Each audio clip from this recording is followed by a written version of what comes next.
Hello and welcome back to episode 4 of the Widow podcast. It's lovely to have you here again. I wanted to do a podcast, a talk on how we can best support grieving widows or anyone grieving for that matter, because I get a lot of messages from people saying that their friend or their relative has lost a partner and they don't know what to do. They don't know how best to support them. They don't understand. They don't know whether what they're doing is right, wrong, indifferent, helpful, unhelpful. And it's hard, right? It's really hard supporting someone in grief. And even, I have been through horrendous grief. And I am a grief coach. This is what I do. It's what I know. But there are times when I'm with my loved ones and they have been through grief that I'm sometimes not sure, that I don't know whether what I'm doing is good enough, is helping, is, being taken in the right way, the wrong way. And we question ourselves. And sometimes in doing that, it can cause us to take a step back because we feel that we're not enough. And as I say, I have been there and I have done it. And it's really hard. It's really hard knowing how to show up for someone. So I wanted to just talk a little bit about what you can do, what helps, what has helped myself on my journey, what I know has helped others on their journey. Hopefully to give you a little bit of confidence, a little bit of guidance in what you're doing. And to know that actually, just by doing a few little things, that is enough. We tend to want to solve people's problems. We want to make everything better. We want to find positives in it. And there is a time and a place for that, for sure. I like to look on the bright side. I like to find a positive outcome in things and look at things in a positive way. But sometimes we have to recognize that things are truly awful. They're bad. Terrible things happen. And that's okay. We don't have to find positives all the time. It's okay to sit in the bad, in the grief, in the loss. In fact, it's imperative to our healing. So as much as it is hard and we don't know what to say or do, don't let that prevent you from reaching out to those that need it. Often when we are in a situation that we feel uncomfortable in, that we don't know what we're doing, we don't know whether what we say is going to be good enough, we don't know how we're going to be perceived in any given situation, it makes us want to just stay away. We kind of tell ourselves, oh, do you know what, I probably can't do anything to help, so I'll just stay away. And that probably is the worst thing you can do. Don't let your fear stand in the way of you supporting a loved one. As hard as it is to show up sometimes, keep showing up. It is so, so important. Let them know that you're there, And when offering support, we tend to kind of say, oh, I'm so sorry. It must be really difficult. If there's anything I can do, let me know. People aren't going to come to you. People aren't going to reach out to you because we as grievers, we feel like we're being a burden. We feel like we are putting people out. And we're, it's rare that somebody will come forward and say, oh, I need some help with this. Could you help me? So be specific with the help you are offering. Now, practical support is amazing. Grief is utterly exhausting. It takes everything out of us, absolutely everything, mentally, physically, emotionally, spiritually, the lot.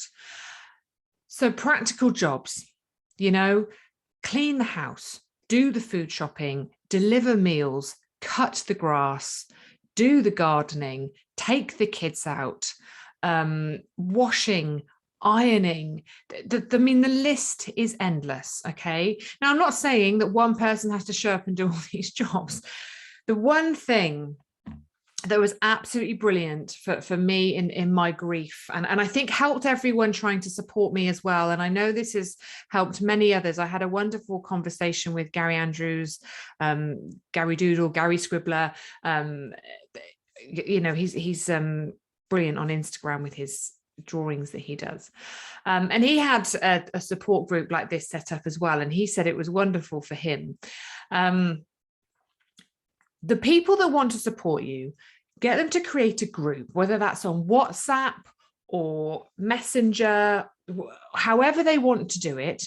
But the people that want to support you, and it's not not everyone's going to want to, and that's okay too, because we have good friends that will show up for you, and then there's acquaintances that will kind of say that they're sorry, but that's okay.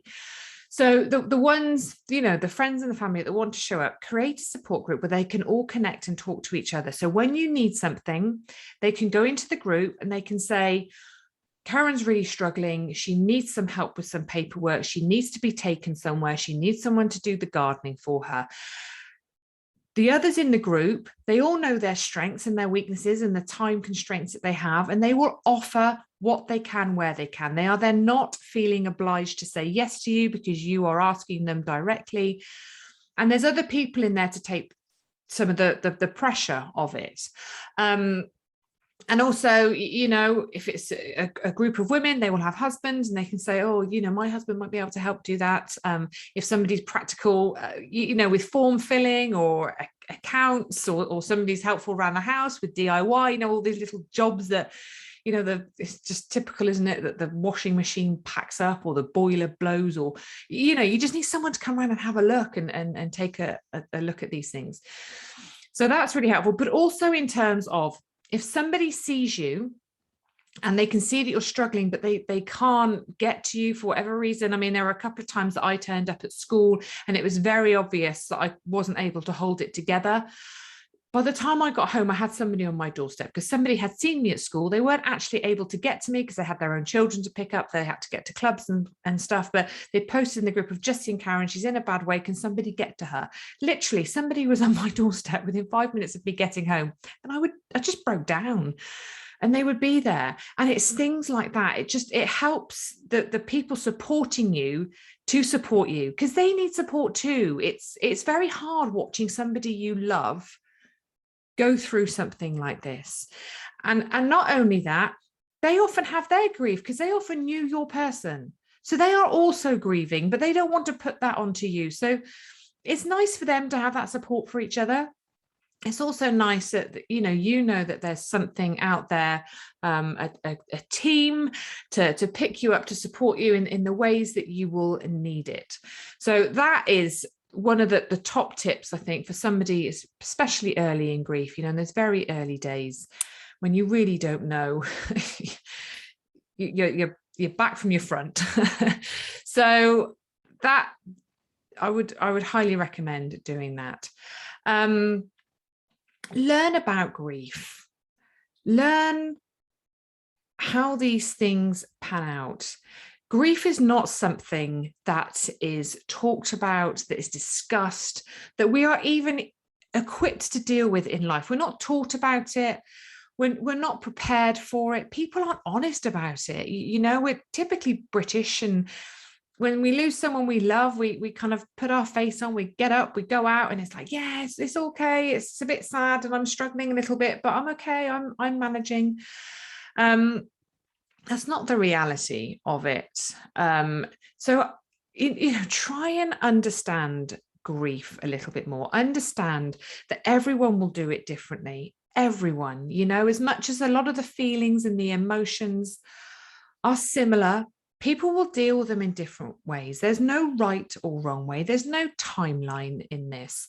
And there's no point in comparing, what your friend is going through to somebody else that has been through it, because they will deal with it in very different ways. And that's okay.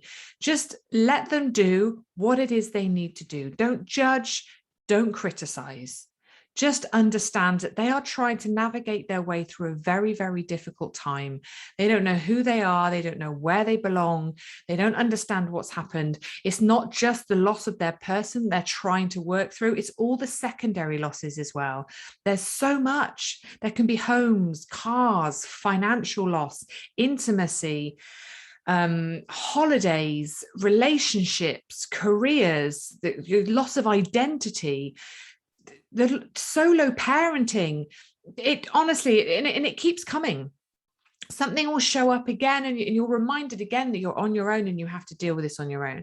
There's so many secondary losses, and it takes a long time to work through them. Allow them that, don't kind of say, oh, you should be doing this, you should be doing that, don't do it this way, don't do it that way. Just be there, just support them. And if they make a wrong choice, or a choice that maybe doesn't quite pan out in the way that they'd hoped, just help them pick up the pieces afterwards. It's a journey, and it's about figuring out what works and what doesn't. And that's not always incredibly obvious. It may be to you, but it may not be to them. So just let them, just stand by them, walk by their side while they're trying to figure it out. Let them know that everything is okay. Everything they're feeling, everything they're thinking, even the bad thoughts, and there will be bad thoughts, they're okay. There's going to be a lot of anger, bitterness, resentment, the not understanding why me, why this. And, they're not great questions to ask, but we all go through a phase where we ask them. And that's okay. You're allowed, you have absolutely every right to take up your seat in that place and sit there and be with it and feel like that. You don't have to offer platitudes, silver linings. You don't have to try and bright side what it is they're going through. Let them have that. Sit with them. Say, it's okay. It's normal that you feel like that. It's unlikely they're going to feel like that forever, because nothing is permanent. We move through this, okay? And it evolves and it changes and we find our way. But in order to move through it, we've got to feel everything. We've got to acknowledge everything. So try not to bring shame on them for feeling anger or having bad thoughts, or thinking, well, why did my person die and that person's still alive? Or, why did this have to happen to him? Why all those questions that we do ask.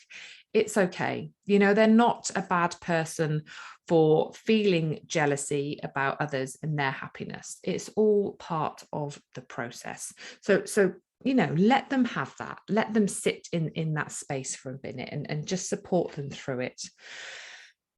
Listening is probably one of the best gifts you can give your person. Now, we're rubbish at listening, absolutely rubbish. We listen to respond. So somebody is talking to you, somebody is telling you their fears, their emotions, their problems. And the whole time in our heads, we're trying to come up with a solution, and we're thinking, right, okay, well, you could try this, you could try that, or I know someone else that did it this way, or someone else that did it that way. We don't have to do that. Grief is not a problem to be solved, okay? It is something we have to work through. And as I've just said, there are so many emotions that come with it, so many emotions. Don't be afraid of them, understand that if they are showing anger, it's not at you, it's at the situation, but they need a way to release it. So help them find healthy ways of releasing it. Say, are you feeling really angry? Do you want to run? Do you want to scream? Do you want to put on a song and sing it at the top of your voice? Do you want a punch bag that you can punch? Pillows, something, a way of releasing the anger. It's okay to feel anger, but find healthy ways of releasing it. They may repeat themselves a lot, but that's okay too. We have to process the loss. We have to process what has gone on in our lives. And sometimes the only way of doing that is by repetition, talking about it and going over it again and again. It kind of takes out of the shock part of our brain and allows us to process it. So it becomes our reality. Just be with them. You don't have to know what to say. You don't have to try and make it better. Just sit and say, this is really rubbish. I'm so sorry. I'm here for you. You know, we will figure this out together. And that will be enough. You know, let them talk. Don't feel like you have to fill in every single silence. If they're talking and they're happy talking and they stop for a pause, don't feel you have to fill that void. Just hold their hand or put your arm around them and say, I'm here, and let them continue talking. You need to release all this stuff that's inside when you're grieving. And it's really hard to find people that you can do that with, because people aren't good at listening. It's a skill, and it's something that we're just generally not very good at, but we can learn. Learn to just sit, learn to just be, learn to be comfortable in the silence, and learn to be comfortable in the uncomfortableness of the grief, because that will be one of the best things that you can do. There's nothing worse. There's nothing worse than when you're talking to somebody and you're kind of saying how awful it is, how bad you're feeling, how your days can feel endless and sorrowful, and you don't know who you are, you don't know where you fit in anymore. And somebody's going, oh, why don't you try this? Why don't you do that? My other friend did this, and you could do that. Why don't you go get a part-time job? And you don't want that. You don't want those solutions. You just want someone to listen. And often when we're given that space to talk in, we figure out the answers for ourselves. You know, there might be things that you can offer that are helpful, and by all means try, but just be conscious that you're not trying to just fill voids in conversations, that what you're saying could be helpful, or you know, just say, I don't know whether this would help you, but this might be an option for you, because as much as we don't always want solutions, we can't always see the wood for the trees. So it's just being careful with how you deliver what it is you want to say. Understand that it's a very long haul, and it's not something that gets better after 6 months or a year. You know, early grief is around 2 years. It's different for everyone, but the early days of grief are around 2 years. And that's a long time, but you have to keep showing up in that time. And it might be for even longer. It might be 5 years, but it's kind of remembering the person with them, helping them to you know, reimagine and recreate a life after their loss. And they are going to need a lot of help and support in that. They're going to need you to keep showing up. It doesn't go away. It stays with us forever. And we want to remember our person, you know. And I think it's really lovely when those around you talk about your person as well. You know, you remember things about them, you talk about who they were as a person, the good and the bad, because it's always good to remember them, warts and all. They weren't perfect. It's very easy to put someone on a pedestal when they've died, but it can be good to remember them in all their glory for everything that they were, because they were your person and you loved them. Don't make assumptions based on outside appearances. People can look good. There is no sign to let you know that somebody is grieving. You know, we don't wear the black bands around our arms anymore. We don't dress in black. People get up, people get dressed, people put their makeup on, people go to work, you know, and you can look okay. You can seem like you're doing all right, but on the inside, it's a very different story. Take the time to stop and ask someone, you know, how are you really feeling today? How are you sleeping? Are you eating okay? Are you getting the support you need? Are you connected to others? You know, it's very easy to back away in grief, but we don't do well with grief in isolation. We need connection, but we can withdraw from that. So just check in with people, you know, don't assume that what you see on the outside is what's going on the inside. Keep asking them out. You know, it's very easy to think, oh, you know, I'm not going to ask, they probably aren't going to want to do that, and I don't want to put pressure on them. Ask, you know, say, we're meeting up, do you want to come? There's no pressure. And they might say no for a year, but keep asking, you know, or give them the option and say, do you want me to keep asking, or would you like me to stop? You know, let them guide you. If you're not sure about anything, ask. If you keep turning up and you think you're getting on their nerves, ask them. If you think you're not showing up enough, ask them. You know, that just communication is vital, and honest communication is vital. We're not very good at being honest, along with many other things, because we're afraid of being a burden, we're afraid of being miserable, we're afraid of offending people. But creating that honest and open dialogue is so important, because then everyone knows where they stand, and you can help the griever do that by saying, look, I want to be here for you. What's the best way I can do that? Should I carry on doing what I'm doing? Would you like me to back off a bit? Would you like a little bit more? And if they're not sure, just keep doing what you're doing. It's a very, very bumpy road. It's a very difficult journey to navigate, but don't make assumptions based on what you think is right or wrong. If you're ever not sure, ask the griever. And I think basics, go back to basics, make sure they're eating well, make sure they're getting enough water on board, they're staying hydrated, get them out moving, even if it's just for a walk for 20 minutes a day, get them outside, make sure they're getting enough vitamin D. It's absolutely vital. Vitamin D, magnesium, things like that to help them sleep, to help them keep their energy levels up so they can deal with the challenges they're going to be facing in a better way.